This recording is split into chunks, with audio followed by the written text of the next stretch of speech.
I'm gonna tell you how to get your first 1,000 subscribers here on YouTube so that you can get into the partner program and start making money from ads. But first, I wanna tell you about some challenges that you are going to face as a new YouTube content creator. Since you're just getting started with your YouTube channel, YouTube doesn't have a lot of information about how people are interacting with your content at scale. Because of this, you need to be very intentional about the content that you're releasing and how you're releasing that content. It's also important to note that you can absolutely have successful videos on YouTube when you're first getting started, that you do not have to have a certain amount of subscribers in order for your videos to be successful on YouTube. But your chances of putting out content on YouTube that consistently gets a great response is going to be dependent on the information that I'm getting ready to share with you, starting right now with number 1. Define who you're making content for. Now, you can get really granular with this, but at least have an understanding at just a basic level of who it is that you're trying to reach with the videos that you're putting out. For example, your audience might be people that are trying to get better at Call of Duty, or your audience could be people that like to make things out of foam, or your audience could be young entrepreneurs who are making money but don't know what to do with it. You get the idea, and like I said before, you can absolutely go deeper with this, but at the very base level, you want to make sure that you at least have some direction in terms of who it is that you're making content for.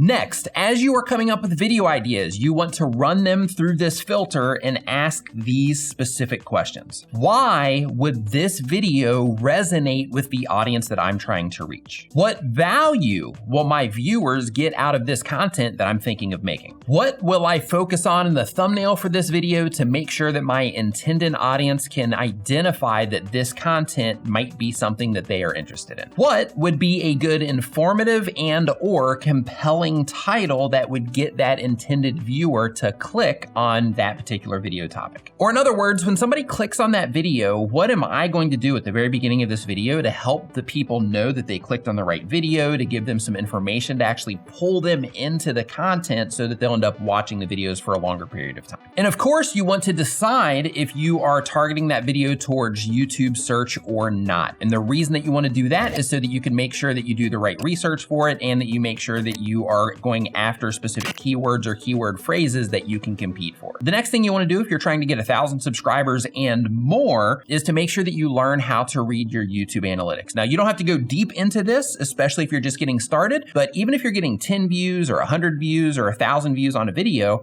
you still want to dig into your YouTube analytics so that you can start to get an idea of how people are responding to what it is that you're doing. The reason that you want to do this is because content creators often think that their videos, their thumbnails, their titles are really great, and they might be. However, one thing that you are going to get feedback on through the data is how the masses respond to what it is that you're doing. So even though your thumbnail and title might be great, it might not necessarily resonate well with a bunch of people. And the same thing goes with your video content. It might be really good, but it might not be really good for a bunch of people. So because of that, if you're wanting to grow your channel and you're wanting to reach the masses, then you have to make sure that you're paying attention to how the masses are responding to what it is that you're doing. Within your analytics, you're going to find the most important things, which I'm going to tell you now what those are, the things that you need to focus on when you're first getting started. The first thing is your click-through rate. Your click-through rate is how often people click on your video compared to how many times YouTube shows it to people on YouTube. And when YouTube shows your content to somebody on the platform, that's called an impression, just so you know. The next important metric that YouTube will show you in your YouTube analytics that is extremely important if you're trying to grow your YouTube channel is your audience retention reports. What your audience retention reports are is they are a second-to-second indicator of how people are responding to your videos on average. For example, in your audience retention reports, if you find out a majority of your viewers are leaving in the first few seconds of your video, then that tells you that you really need to work on that opening part of your video. If you're looking at your audience retention reports and you see drop-offs at certain parts in your videos, those are places where people ended up leaving your video. If you see a dip and then it comes out on the other side, that means that people are skipping that part of your video. And when you see spikes can come from people rewinding parts of your video and from people sharing your video out at that particular timestamp. So when you're looking at your audience retention reports and you're seeing all this information, it helps you understand how people are responding to what it is that you're creating so that you can look for those problem areas and you can fix them in the future content that you publish. In our analytics, YouTube also shows us our in-screen click-through rate, which is also another important metric. And the reason that that one is important is because if somebody makes it to the end of your video and YouTube shows them one of your in-screen elements that you've selected and people are clicking on it, that's just a great indicator that people are into your content enough that they want to watch more than one video at a time. All of the things that I just listed out are available to you under 1,000 subscribers, even with a brand new channel when you publish your very first video. So because of that, make sure that you're paying attention to them, because those things are going to help you learn how to make better content that gets clicked on more. And the better you get at making content that gets a higher percentage of people completing the video and a higher percentage of people clicking on it, the better your channel's gonna do and the faster it's going to do well. The next thing you need to do on your way to your first 1,000 subscribers is make sure that you're being very intentional about the content that you're releasing and where you're trying to get views from. Here's what I mean. On YouTube, there's a handful of ways that you can get views. You can get views from YouTube search, you can get views from home pages or home feeds on a mobile device, you can get views from suggested videos, you can get views from the subscription feed. And of course, you can get views from outside of YouTube by pulling people into YouTube by using social media and also through other external sources like Google, for example. So when you're putting out your content, try to be intentional about where it is that you're trying to get your views from. And look, you're gonna end up getting views from all of the places that I just mentioned, but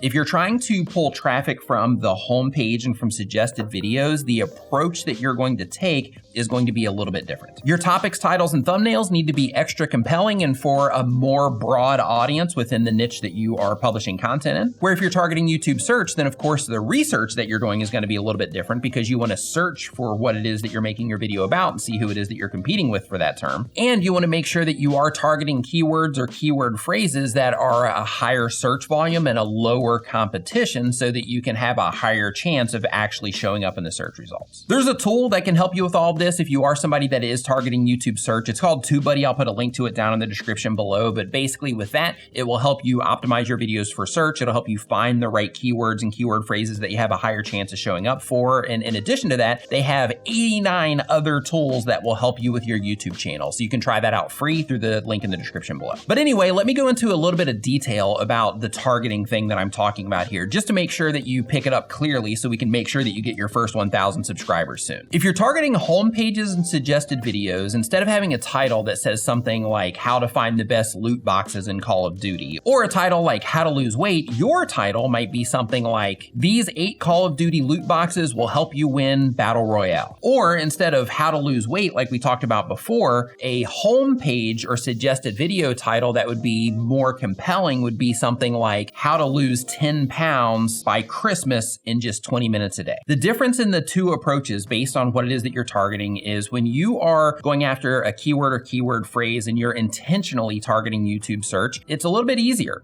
in that particular case to win the click because you're only competing with other videos there on a similar topic and people actually have to scroll quite a bit in order to find more and more videos on that particular topic. And the viewer is literally looking for the content that you made. So it's just a lot easier to get people to click when it comes to YouTube search. However, when it comes to home pages and suggested videos, you are competing with a bunch of other random content that YouTube thinks that particular viewer also might be interested in. But even more importantly than that, that particular viewer logged onto YouTube and they are not even expecting to see your content or watch your content. Therefore, you have to make sure that you're being extra compelling so that you can compete against all of that other content that YouTube thinks that viewer might like. And if you're a gamer, if you're making content like Let's Plays and things like that, another tip that I want to give to you when it comes to just being intentional about the content that you're putting out is to make sure that with the content that you're putting out, that you're also building some discovery content. And what I mean by that is that you're making content that creates a doorway into your YouTube channel, because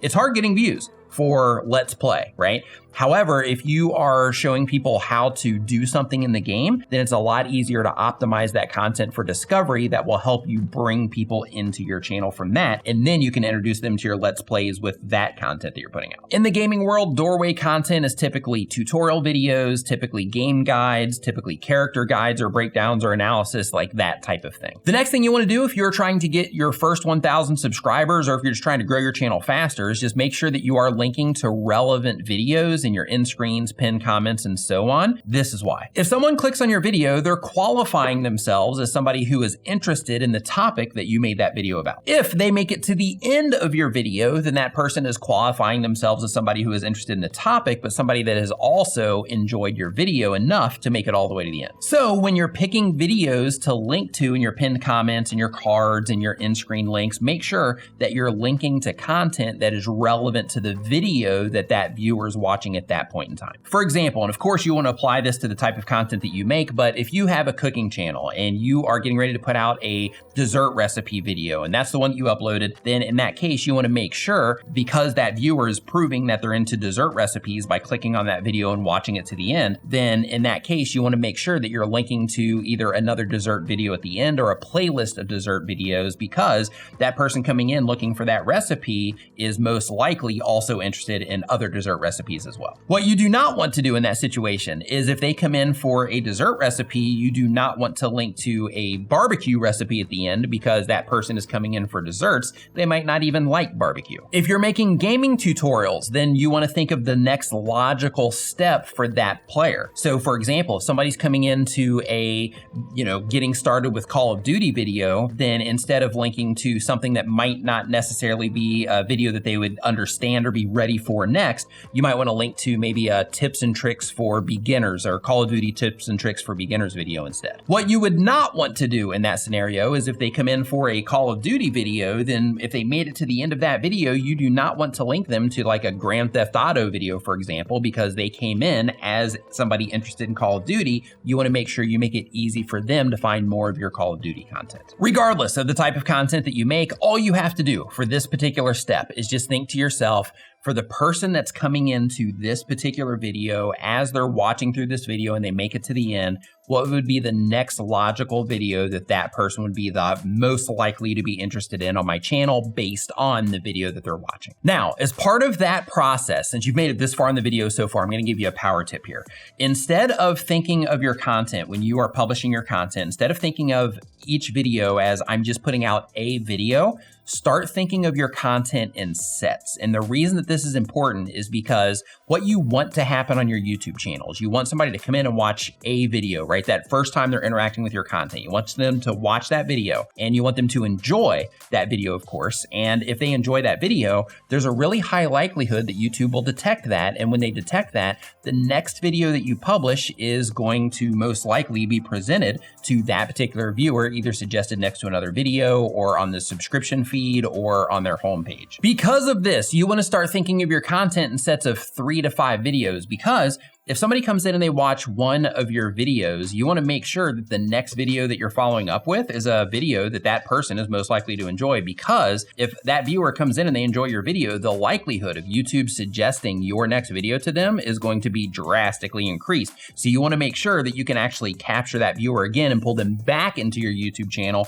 which is another great signal for YouTube to show your content to more people. Now, since you're thinking and making content in sets now, instead of just one-off videos, another thing you want to make sure that you're doing is putting playlists together for each of those sets that you're putting together. And you want to make sure that you're linking to those in your end screens, in your pinned comments, in your cards. Anytime that you link to a video, you want to make sure that you're linking to that particular playlist from the videos in that playlist. And the reason that this is important is because YouTube loves it when people hit your YouTube channel and they binge watch your content. And all you're doing in this scenario is you're creating the environment for people to come in on one video and then find other content on your channel easily that they also are likely to enjoy. And if you can create that experience for your viewers and it shows YouTube that people are enjoying your content, then that's the way that you get YouTube to continue to show your content to more people. For the next step, once you start doing all the other things that I'm talking about, you're gonna start getting more views on your videos because you're gonna be paying attention to how good you are at getting people to click, you're gonna be paying attention to how good you are at getting people to watch, and you're gonna be modifying things to make better content for your viewers. So as you start getting more views, you're gonna start getting more data to work with in your YouTube analytics. So make sure that you're paying attention to that data. That data is your golden ticket to YouTube. It will lead you to success as long as you're paying attention to it and you're willing to modify things a little bit along the way. Pay the most attention to your average percentage viewed and your click-through rate compared to the impressions that you're getting. You also want to make sure that you're paying attention to your in-screen click-through rate as well, because for the people that are completing your videos, like I mentioned before, you want to make sure that they're clicking and watching more content because they're enjoying it. But here's the thing, YouTube's system is smart. Even if you were not using in-screens, you should,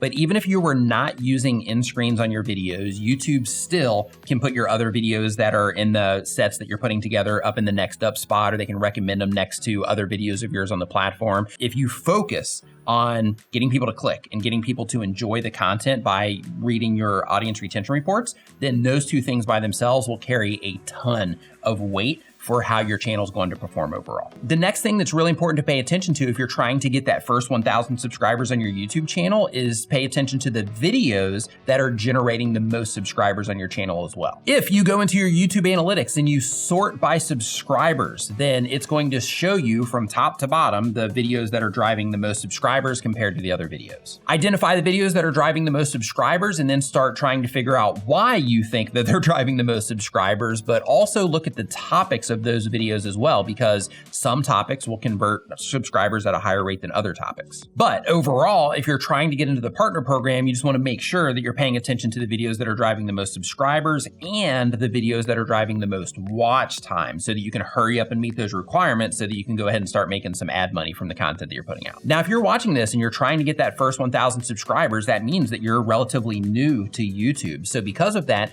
I encourage you to click into this playlist right here that's filled with tips and tricks about YouTube so that you can learn how to just do better at YouTube so you can quickly get that 1,000 subscribers and the watch time that you need to get into the partner program. Go ahead and click into that now. Thank you so much for watching. I'll see you next time.